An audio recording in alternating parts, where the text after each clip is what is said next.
Well, welcome everyone to our Spring Fine Arts Showcase. And tonight you're going to be able to see some wonderful performances. The students have been working hard ever since the Christmas concert that we had in this auditorium. And as they worked, and then we went to the state competition, and then a number of the students who are here tonight went to the national competition and did quite well. Don't forget to go in the lobby in the back and see the artwork from the high school and middle school. There's a great display back there. The middle school program gave out their Fine Arts Awards in a program in a chapel service. The high school has not done that yet, so the awards you see in the back are the high school awards.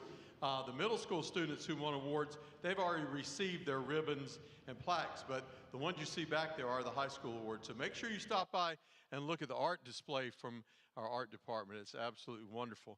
So we want to welcome you to our campus tonight. We're going to have a word of prayer, and then we'll jump right into our concert, and a welcome to our Fine Arts Showcase for 2023. Let's pray. Father, thank you for the time that we can spend together tonight. We thank you for each of the students who have performed during our Fine Arts season. And for those who perform tonight, I pray a special blessing of calmness, that they will be able to do their very best for you. And we just ask that it would be a good evening together here. I thank you for all the parents and friends and relatives that have supported these students here by their presence tonight in this room, but also throughout the year in so many different ways. So thank you for those who support them. And Lord, I thank you for those who train them, all of the teachers, the coaches, the accompanists, everyone that's involved in our fine arts program. We are indeed blessed here at Wilmington Christian. So tonight we just come and give this time to you, and we just celebrate and relish the talent of our students as we enjoy it tonight. And we pray these things in Christ's name. Amen.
Hello, my name is Isabella Sendejas, and I will be performing Alice in Wonderland by Lewis Carroll. As Alice was lying by her sister on the bank one warm day, a white rabbit with pink eyes suddenly ran close by her and popped down a rabbit hole under the hedge. But in another moment, down went Alice after it. Down, down, down. But then suddenly, thump, thump. And the fall was over. The white rabbit was no longer to be seen. Alice walked on and was a little startled to see a Cheshire cat sitting in a tree. Cheshire puss, would you tell me please which way I ought to go? That depends on where you want to get to. In that direction lives a hatter, and in that direction lives a March hare. Visit if you like. They're both mad. Oh, you see, we're all mad here. I'm mad, you're mad. How do you know that you're mad? Well, a dog growls when it's angry, and it wags its tail when it's pleased. Now I growl when I'm pleased, and wag my tail when I'm angry. I call it purring, not growling. Call it what you like. And with this, he vanished. Before long, Alice came in sight of the house of the March Hare. At a table under a tree, the March Hare and the Mad Hatter were having tea. A dormouse was sitting between them, fast asleep. The table was a large one, but when they saw Alice, they cried out, "No room! No room!" "There's plenty of room," and she sat down. "What day of the month is it?" "The 4th. 2 days wrong. I told you butter wouldn't suit the works." It was the best butter. He took his watch and looked at it gloomily. Then he dipped it into his cup of tea and looked at it again. But he could think of nothing better to say than, "It's always tea time with us here, and we've no time to wash things between the whiles." "Then you keep moving around, I suppose." "Exactly so, as the things get used up. But when you come to the beginning again, suppose we change the subject. I vote the dormouse tells a story." "I wasn't asleep. Oh, I heard every word you fellows were saying." "Tell us a story, and be quick about it, or you'll be asleep again before it's done." "Once upon a time, there were 3 little sisters. Oh, and they lived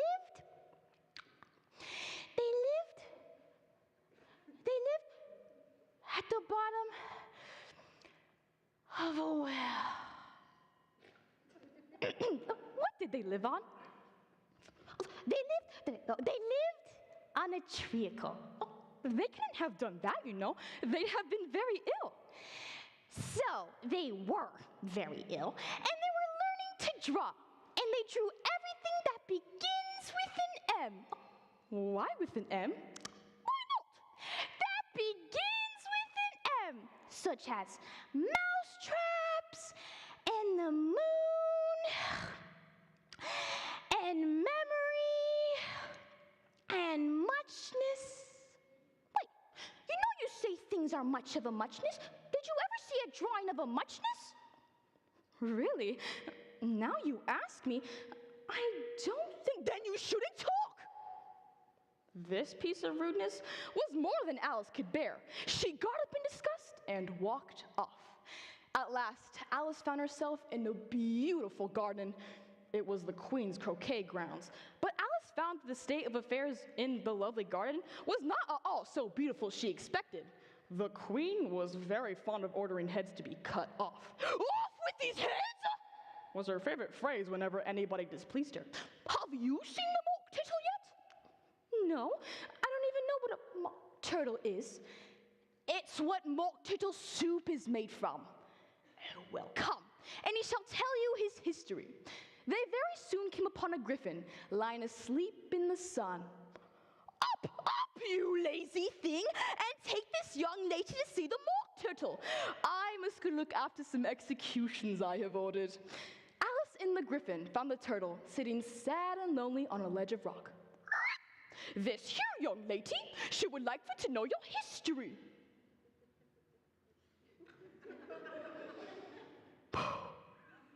Once I was a real turtle. When we were little, we went to school in the sea. The master was an old turtle. We had reeling, writhing, and different branches of arithmetic. Ambition, distraction, uglification, and derision. I've never heard of uglifying. Never heard of uglifying? You know what beautify is, I suppose. Yes, it's to make anything prettier. Then, if you don't know what uglify is, you are a simpleton. Then, mystery, oh, what was it? Ambition, oh, yes. Mystery, modern and ancient with geography and drawing and sketching. Oh, How many hours a day did you do these lessons? 10 hours the first day, 9 the next, and so on. Well, what a curious plan. Then the 11th day must have been a holiday. Enough about lessons. Would you like the mock turtle to sing you a song? Oh, a song, please, if the mock turtle would be so kind. Me. What was it? Me. Oh. A beautiful soup, so rich and green, waiting in a hot tureen. Who for such dainties would not stoop? A soup of the evening, a beautiful soup. A soup of the evening, a beautiful soup. Oh, very nice. A beautiful soup, a beautiful soup, a soup of the evening, a beautiful soup.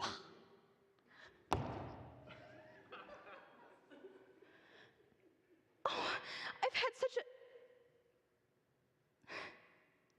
curious dream, said Alice, and she told her sister, as well as she could remember them, all of these strange adventures of hers that you have just heard about.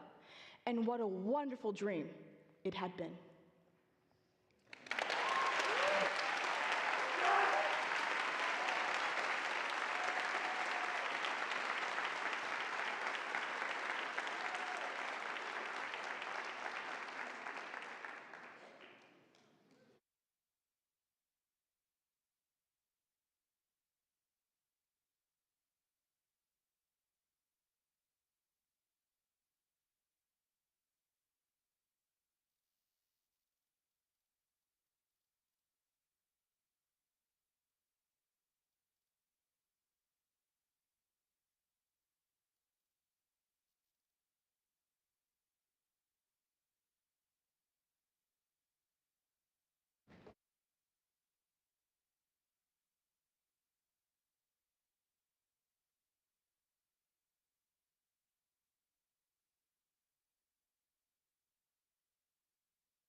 welcome to the game show that all the fairy tale world is talking about.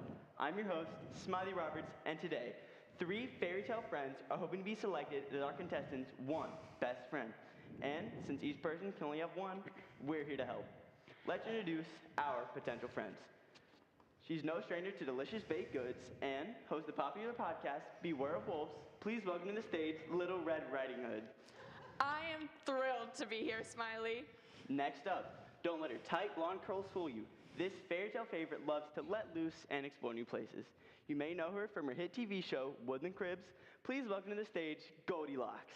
I love new friends, Smiley. And finally, magic wands, fairy dust, and little mice are just some of the tricks in her bag that make this Wish Network celebrity life coach a hit with her fans. Please welcome to the stage, Fairy Godmother. You look better in person than you do on TV, Smiley. I hear that all the time. Before we begin, I would like to remind our studio audience that our 3 potential friends are not allowed to reveal their true identity to our contestant. Without further ado, let's introduce her. Rarely seen without her brother, Hansel, this German cutie loves long walks in the woods, baking cookies, and playing the accordion. Please welcome to the stage, Gretel. I'm a little nervous, Smiley. I've never had a friend other than my brother Hansel, and picking a best friend is even scarier. Not to worry, Gretel. Here on Fairy Tale Best Friends, we've selected 3 excellent candidates to be your 1 Fairy Tale Best Friend. And they're sitting just on the other side of this divider. Wow, now I'm even more nervous. Perhaps you could tell us a little about yourself. Before we begin, it says here that you and your brother are hiking. That is correct. Our stepmother convinced our father to abandon us in the woods. And while difficult at first, and we did run into a sticky situation with a witch, we found that we both have a true gift for hiking. We now try to hike at least once a week, abandoned or not.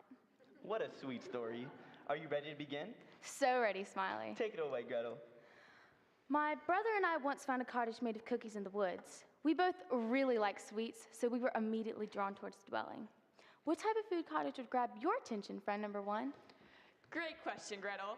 As a food connoisseur, I find that bread makes the best foundation for a solid food cottage. I know a baker in the village that makes a dynamite brioche.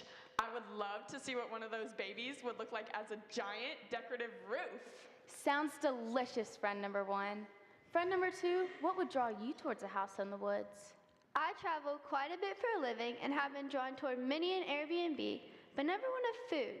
If I had to pick any food that would draw me in, I guess I'd have to say porridge. Porridge? How could a cottage be made of porridge? Oh, I don't think that could be possible, but could you imagine a pool full of that delicious breakfast delight? It couldn't be too hot or too cool, but if it was just right, I'd float in it for days. I'll give that location 5 stars. Sounds relaxing, friend number 2. How about you, friend number 3? What a delightful idea. A cottage made of food. Let's see, if I would be drawn to a food dwelling, it would have to be one made out of cheese. Cheese? Oh yes, you see, I have many mice friends and associates, and I can just imagine having a place for them to be creative and relax. They say the way to a coworker's heart is through their stomachs. Imagine the dresses they could sew if they were surrounded by delicious cheese. That's very thoughtful of you, friend number 3. Well, folks, you've heard the answers from round 1, so let's move on to round 2.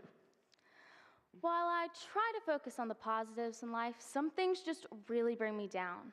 Ovens that lock from the inside are one of my biggest pet peeves. What makes you crazy, friend number 3? Great question, Gretel. It's hard to be a life coach in fairy tale land. I guess I just wish that, for once, a friend would want me to just listen instead of solving all their problems. I am a great listener. That is a true gift. Friend number 2, what's your biggest pet peeve? I would have to say that my biggest pet peeve is poor craftsmanship, Gretel. There is nothing worse than a carpenter who doesn't take pride in their product. I travel the world looking for quality products, and it's amazing how many times I'm disappointed. Why, just last week, a chair broke beneath me, and I sadly still have the splinters to prove it. Goodness, that must have hurt. How about you, friend number 1? What's your biggest pet peeve? Wolves. Would you like to elaborate? seen things, awful things. I'd never want a friend to go through what I've been through. Okay. Well, Gretel, one more question, then it's time to pick your one fairy tale best friend. My, they're all so great. Let's see if this question makes my decision clear. It's girls' night out and sky's the limit. What would you suggest we do, friend number 2? That's easy. I'll plan a 5-star cottage tour of the cutest bed and breakfast in the woods for us. No girls' night. We'd have the perfect girls' weekend. We would rise early, eat a hearty breakfast, take naps, then join up to shop for our sturdy antiques in the area. They just don't make furniture the way they used to. What a great girls' adventure. How about you, friend number 1? What would you plan for us to do? I heard you say you enjoyed hiking, so I would plan a trip to see my grandmother. You would just love her. She lives on the other side of the woods, so we could take a basket of bread and cheese and make a day of it. A walk in the woods would give us plenty of time to talk about life and share stories. Now that the wolf is gone, we would be safe to enjoy the hike, worry-free. Sounds perfect. Friend number 3, what would you plan for a girls' bit of fun? Anything your heart desires, Gretel. I treat my friends very well. If you like dancing at balls, bippity-boppity-boo. I would make the perfect carriage out of pumpkins to take you there. If you like shoe shopping, bippity-boppity-boo. I know a fabulous cobbler who works in glass. We would plan our fun adventure as a team. You really are a thoughtful friend. Well, Gretel, the time has come for you to pick your one fairy tale best friend.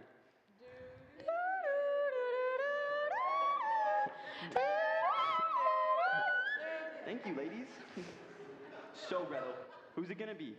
Friend number 1, friend number 2, or friend number 3? I have a question, Smiley. That's not how this works, Gretel.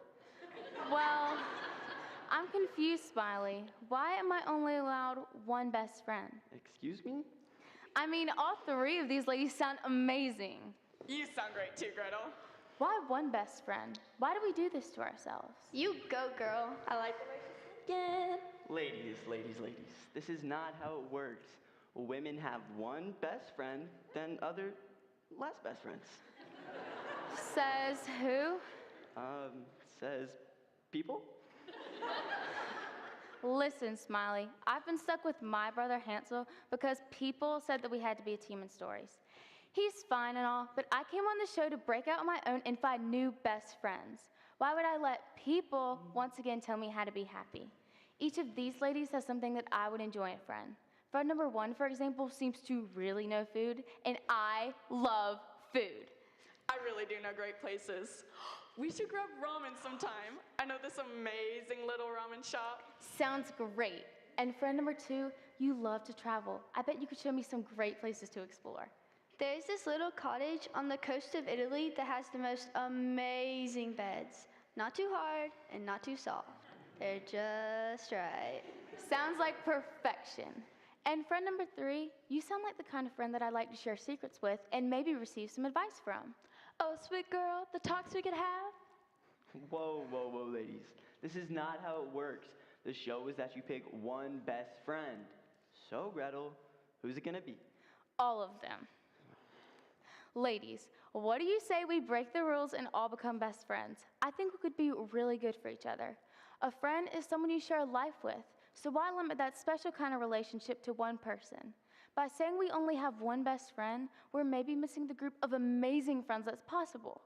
Gretel, Let's all be best friends. We're all in this This is not how it together. works. Oops, Smiley. Looks like you lost your smile. If more than 2 people can be best friends, what am I gonna do about this show? I think a new name is in order. What do you have in mind?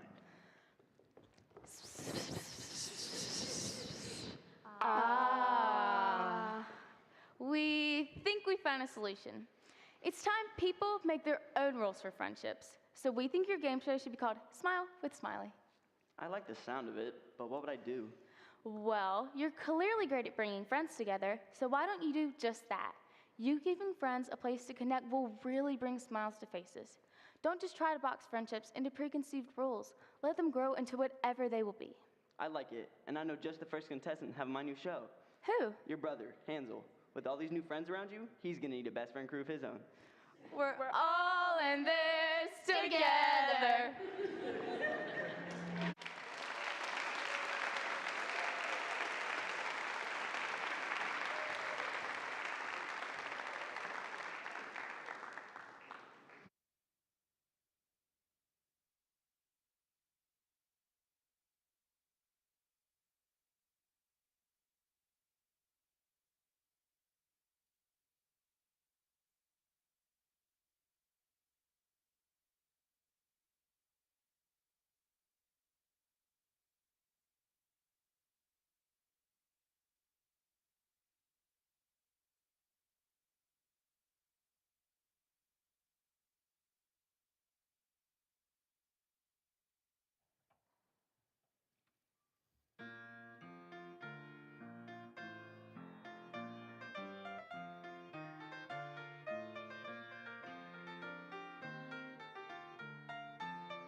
Rejoice, rejoice, rejoice greatly. Rejoice, O daughter of Zion. O daughter of Zion, rejoice, rejoice, rejoice.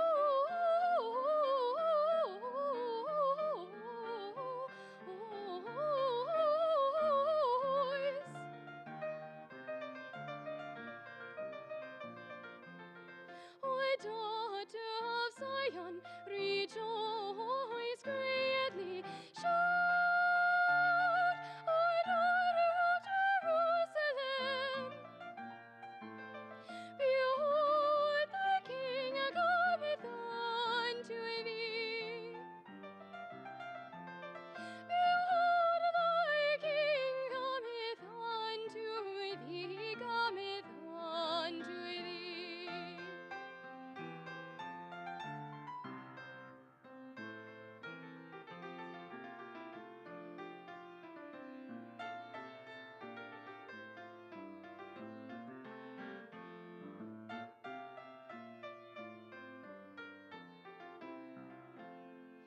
Is the righteous Savior,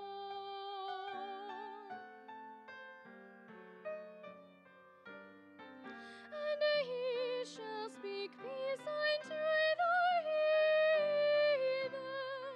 He shall speak peace. He shall speak peace. Peace.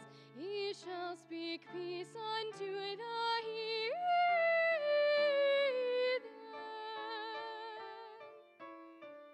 Is the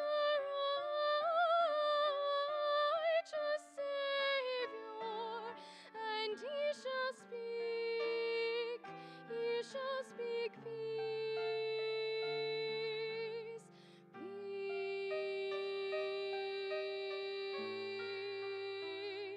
He shall speak peace unto the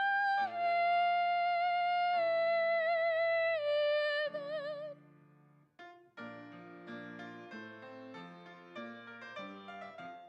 Rejoice, rejoice, rejoice greatly.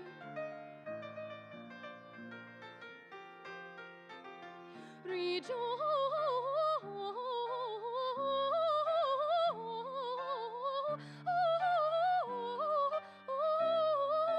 greatly.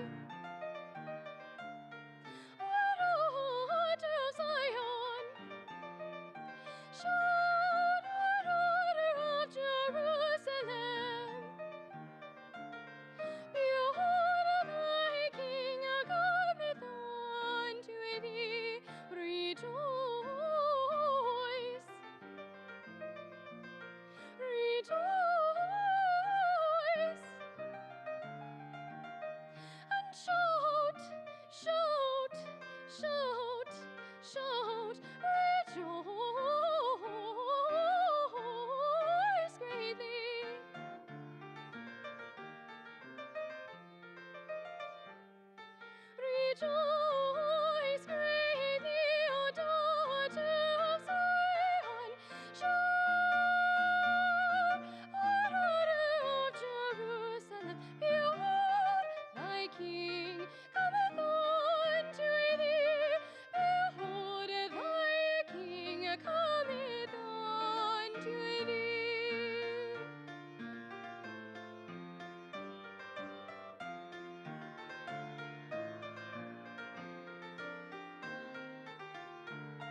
Prince Humperdinck's future bride, Buttercup, has been kidnapped.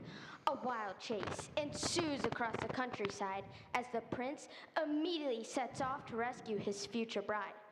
But as our story begins, the kidnappers discover that the prince is not the only one in pursuit of their hostage. This is gonna be good. He didn't fall. Inconceivable. You keep using that word. I do not think it means what you think it means.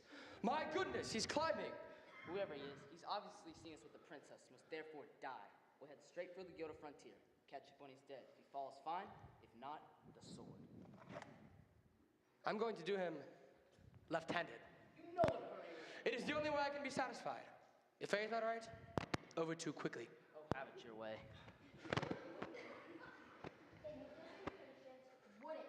Masked man to slowly climb to the top. His patience apparently is sorely tested when he's waiting to kill someone. So after swearing on the sword of his late father, Inigo threw him a rope, pulled him to the top, then graciously allowed the masked man to catch his breath. You are ready then? Whether I am or not, you've been more than fair. You see me, decent fellow. I hate to kill you. You see me, decent fellow. I hate to die. Begin.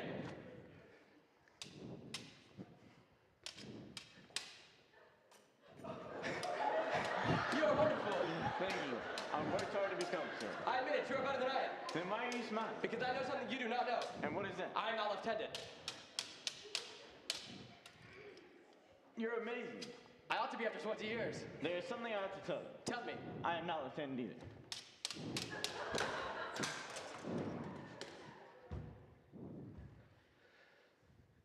Kill me quickly. I would as soon destroy a stained glass window as an artist like yourself.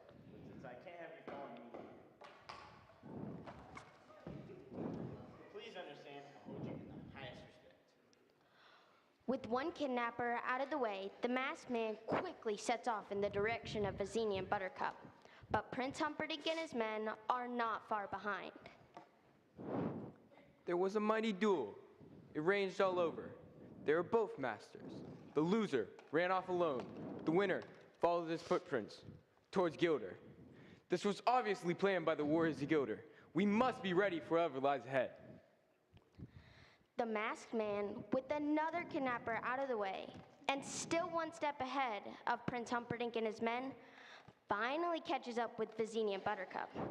Vizzini is patiently waiting with a set of wine glasses. It is determined that the winner of a battle of wits will determine who gets to keep the future princess. Because if you can't outrun the guy, use your dizzying intellect to stop him.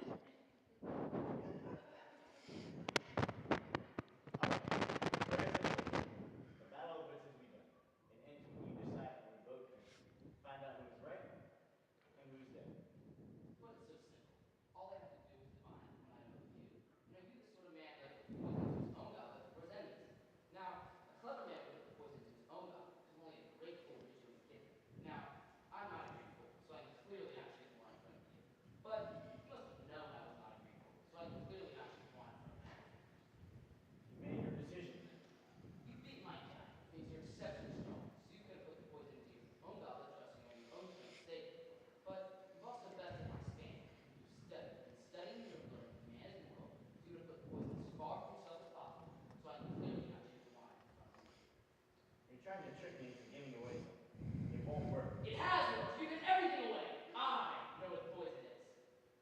Then make your choice. I will. Can I choose? What more could that be? What? Where? I don't see anything. Well, I could have sworn I saw something. No matter. What's so funny?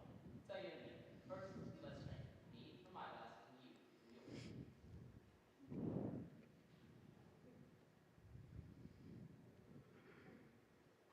You guessed wrong. You only think I guessed wrong. That is so funny. I just glass when you're backwards. Haha, you fool! You've opened with one of the classic ones. Never going into Sicilian when death is on the line.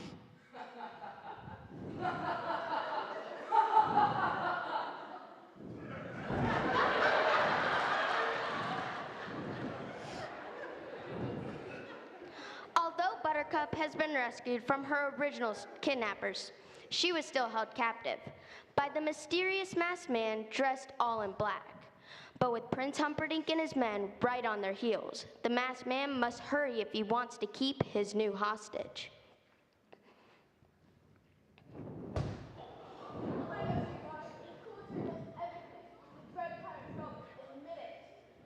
With pride. What can I do? Die slowly, cut in thousand pieces. Hardly complimentary, Your Highness. Why lose your venom on me? You killed my love. It's possible. I kill a lot of people. Who is this love here? You have a prince like this one? Ugly, rich, and scabby? No, a farm boy. Poor. Poor and perfect. His eyes like the sea after a storm. I remember this farm boy, but I think this would have been what? 5 years ago? He died though. That should please him. No bribe attempts with Booker. He simply said, please, please, I need to live. It was a please that caught my memory. And then I asked him what was so important for him. True love, he replied. And then he spoke of a girl of surpassing beauty and faithfulness. I can only assume he meant you. You should have blessed me for destroying me before you found out what you really are. Hey, what am I? Faithfulness, you talked of. Your enduring faithfulness. Now tell me truly, when you found out he was gone, did you get engaged to your prince that same hour, or did you wait a week out of respect for the dead? You mocked me once, never do it again. I died that day. You can die too, for all I care. As the dread pirate Roberts tumbled down the steep incline, a faint As you wish. reached Buttercup's ears. Oh, my sweet Wesley, what have I done? Buttercup then proceeds to throw herself down the hill after her sweet Wesley. Although some may say this is a terrible idea, their sudden disappearance bought the reunited lovers a little more time to hide from Prince Humperdinck. Can you move it all? Told you I'd always come to you. Why didn't you wait for me? Well, you were dead. Death cannot stop me, though. All it can do is delay me. I will never die again. Yeah, that's cute and all. If it weren't for the fact that Prince Humperdinck still believes his future bride is in danger. Realizing the kidnappers are taking her through the fire swamp, the prince sets up his own ambush on the other side. We did it. Now, was that so terrible? Surrender! You mean you wish to surrender to me? Very well. I accept. I give you full marks of bravery. Don't make a fool of yourself. Ah, but how will you capture us? We lived in the fire swamp for many years. So, feel free to visit. I'll tell you again. Surrender!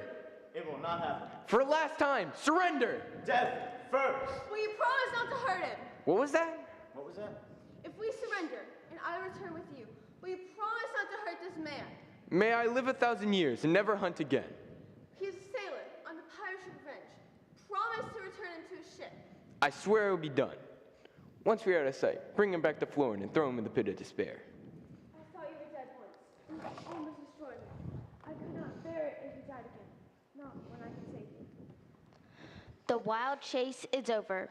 Prince Humperdinck has rescued his fiancée, and in the days following their return to the castle, he continues making plans for their wedding. However, when the king suddenly died in the night, Buttercup and Humperdinck were married before the following dawn, and at noon she met her subjects again, this time as their queen. My father's final words were, "Love her as I loved her, and there will be joy. I present to you your new queen, Queen Buttercup." Boo! Boo! Boo! Why do you do this? Because you had love in your hands, and you gave it up! But they would have killed Wesley if I hadn't done it. True love lives, and you marry another. True love saved her in the fire swamp, and she treated it like garbage. And that's what she is, the queen of refuse. So bow down to her. Bow to her. Bow to the queen of slime, the queen of filth, the queen of putrescence. Boo! Boo! Rubbish! Filth! Slime! Muck! Boo! Boo! Boo! Buttercup awoke in a panic. It was was still 10 days before the wedding, and the king still lived. But ever since leaving Wesley in the fire swamp, her nightmares were growing steadily worse. She quickly dressed and ran to find Prince Humperdinck. It comes to this. I love Wesley. I always have. I know now I always will. If you expect me to marry you in 10 days, please believe I'll be dead by morning. I could never cause you grief. Consider our wedding off. You return this Wesley to a ship? Then we will simply alert him. Are you certain he still wants you, though? It was you who did the leaving in the fire swamp. Not to mention, pirates aren't known to be men of their words. My Wesley will always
Aspiam in veniam ad faciam.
Good evening.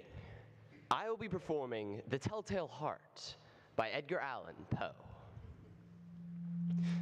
True, nervous, very, very dreadfully nervous I had been and am, but why do you say that I am mad?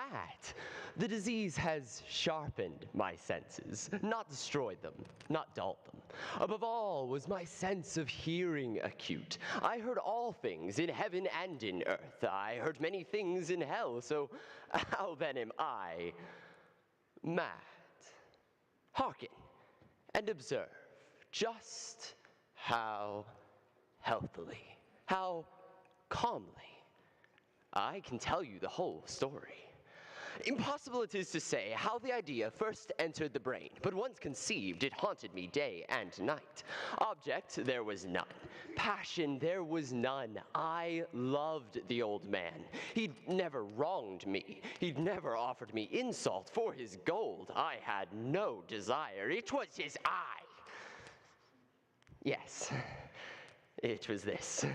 He had the eye of a vulture. It was a pale blue eye with this hideous veil over it, and every time it settled upon me, my blood ran cold. And so, by degrees, very, very gradually, I decided to take the life of the old man, and thus rid myself of that eye forever. Now, this is the point. You fancy me mad. Madmen know nothing, but you should have seen me.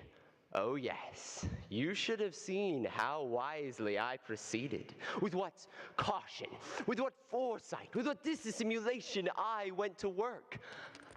I was never kinder to the old man than during the whole week before I killed him.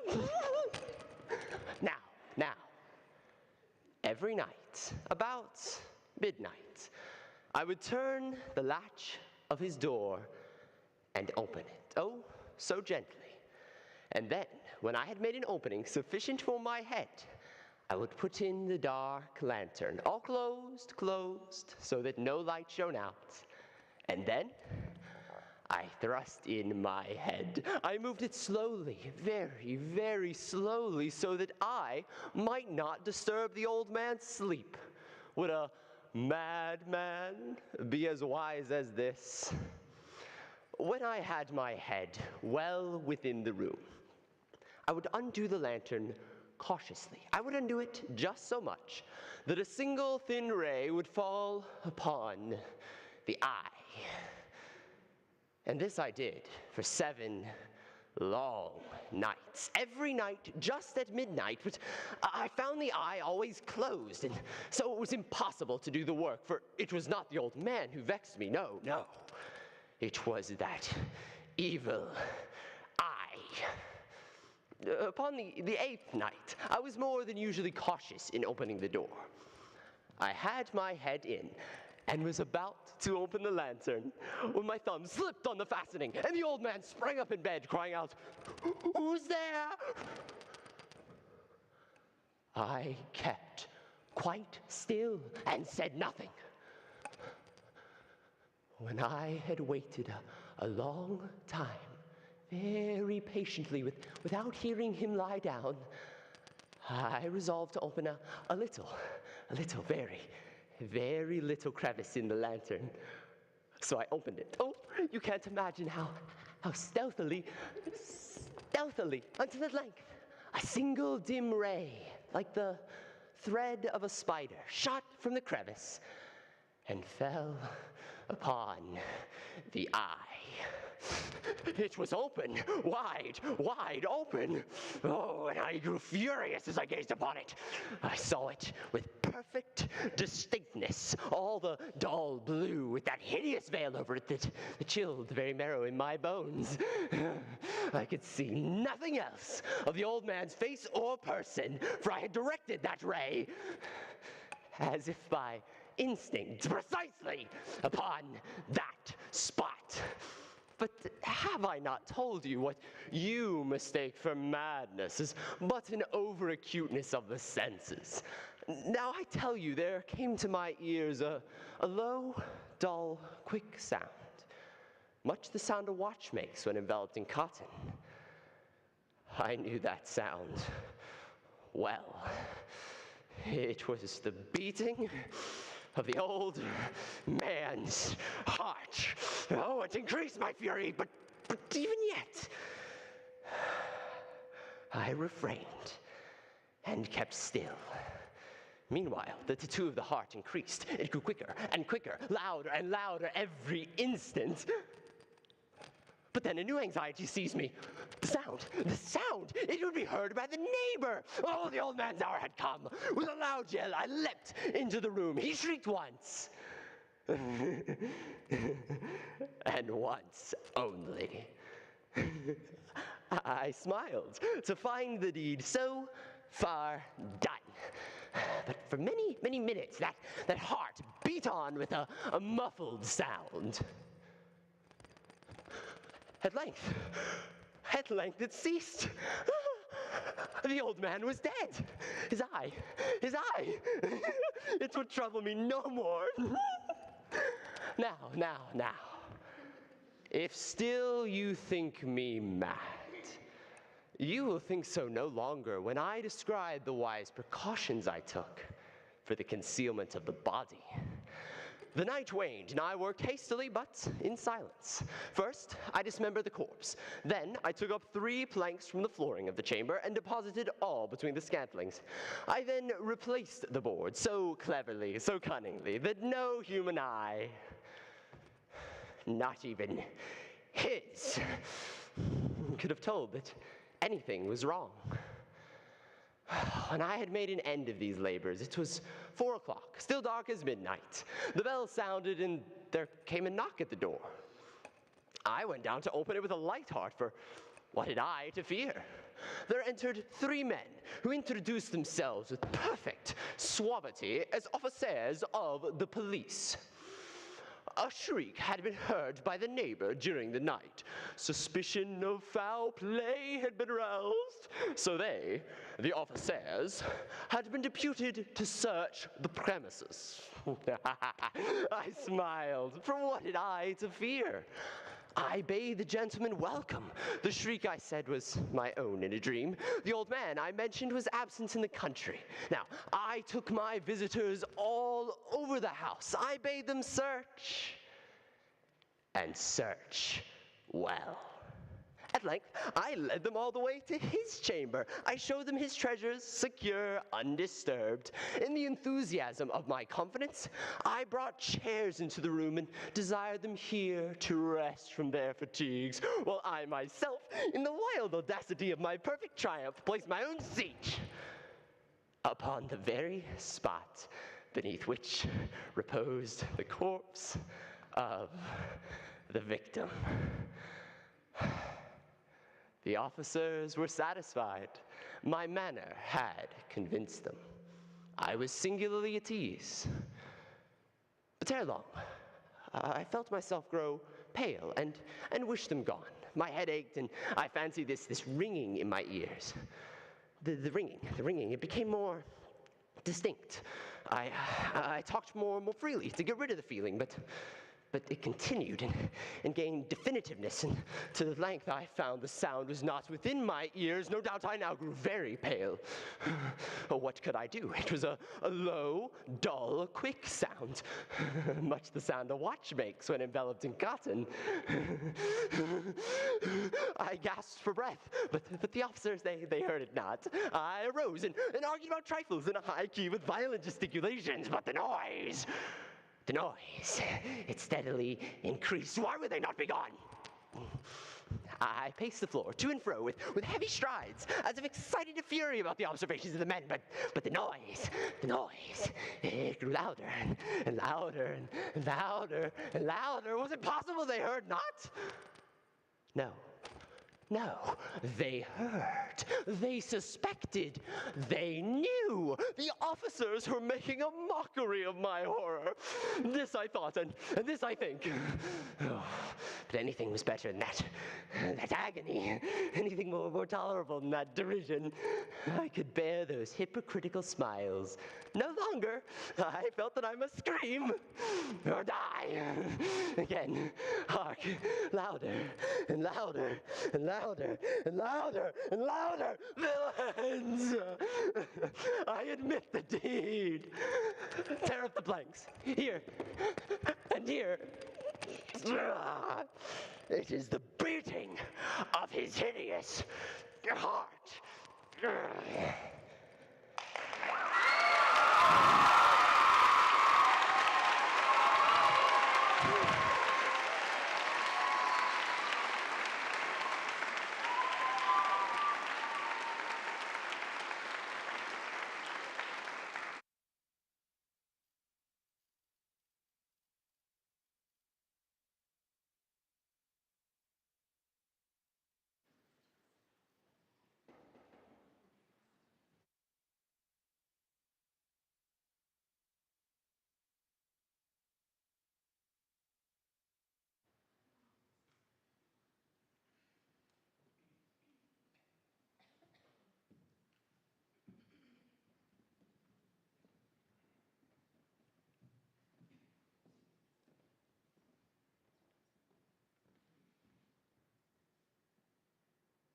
Wilmington Christian Academy's Chord Speaking presents The Little Engine That Could by Piper Wine.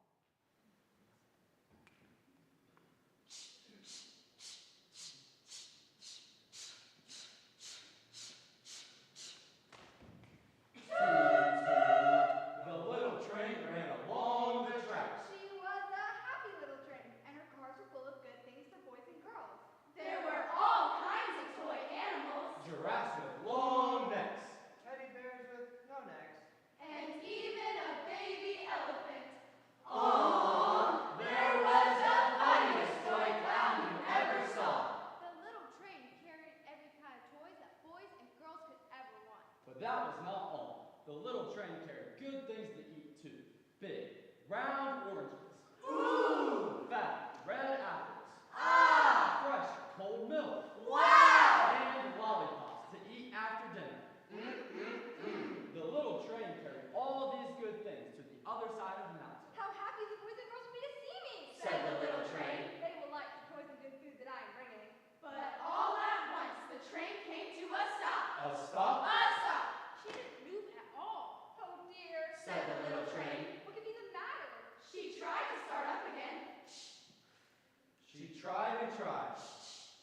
But her wheels would just not turn. We can help. Said the toy animals. They got out and tried to push. But she did not move. We can help too. Said the dolls. And they got out and tried to push. Still, the little train did not move. The toys and dolls did not know what to do. Just then, a shiny new engine came puffing down another track. Maybe this engine can help us. Said the toy clown. She began to Wave a red flag. The shiny new engine slowed down. The dolls and toys called out to him. Our engine is not working. They said, Please pull our train over the mountain. If you do not, the boys and girls will not have any toys or good food. The shiny new engine was not friendly. You want me to pull you? Yeah. That is not what I do. I carry people. They sit in cars with soft seats. They look out the windows. They eat in a nice dining car. They even sleep in a fine sleeping car. I, for the likes of you, I should say not. Off went the shiny new engine without another word. Rude! How's that? All the dolls and toys fell. Then the toy clown called out. Look, look, here comes another engine, a big, strong one. Maybe this engine can help us. Again, the clown waved her flag. The big strong engine came to a stop. The dolls and toys called out to him. Please help us, big strong engine. Our train is not working, but you can pull us over the mountain. I don't pull toys. I pull cars with heavy loads. I pull big trucks. I don't have time for the likes of you. And away puffed the big strong engine without another word. By this time, the little train was no longer happy. And the dolls and toys were about to cry when the clown called out. Look, look, here comes another engine. A little blue one, a very little one. Maybe this engine can help us. The little blue engine was a happy engine. She saw the clown waving her red flag and stopped at once.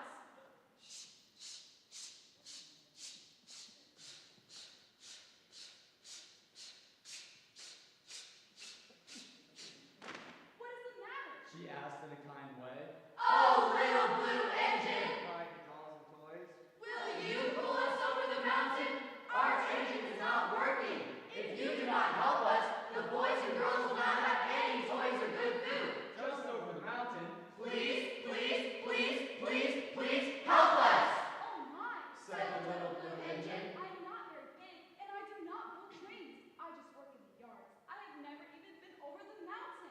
But we must get there before the children wake up. Please! The little blue engine looked at the dolls and toys. She could see that they were no longer happy. She thought about the children on the other side of the mountain. Without toys or good food, they would not be happy either. The little blue engine pulled up close. She took hold of the little train. The toys and dolls climbed back into their cars. At last, the little blue engine said, I think I can pull myself over the mountain. I think I can. I think I can. Then the little blue engine began to pull. She tugged and she pulled. She pulled and she tugged. Puff, puff, chug, chug. I think I can. I think I can.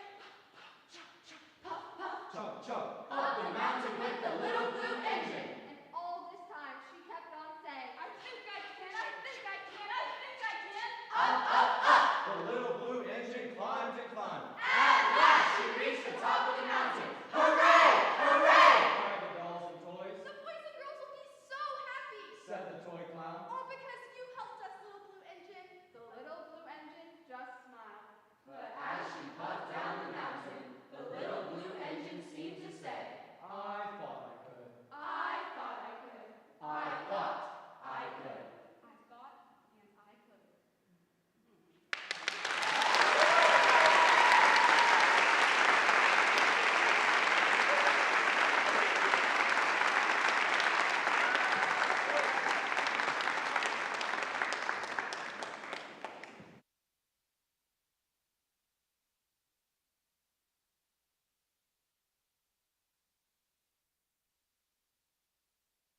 Enjoyed the time that we spent together tonight. Were there some great performances from this year's Fine Arts Concert?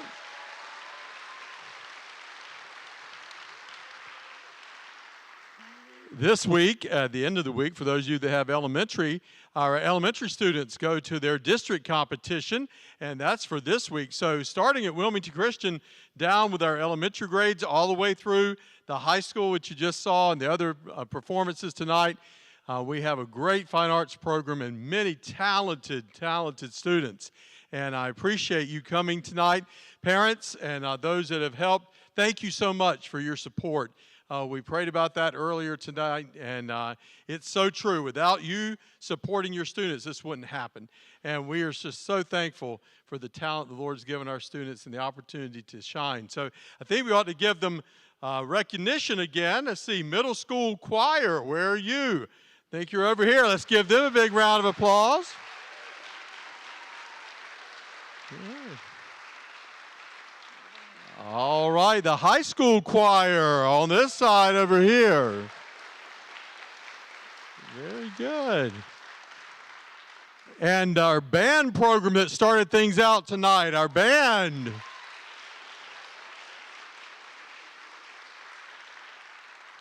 Then our middle school speech department. Stand if you're middle school speech. There you go. Good. And then all of our high school speech department. If you're in a high school speech department, stand. Good.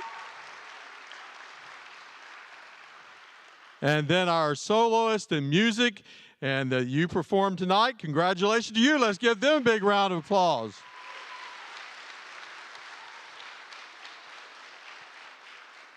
Don't forget to see our art display in the back. There are great pieces back there. And in the fine arts season, there's also a lot of other competitions that don't get to perform.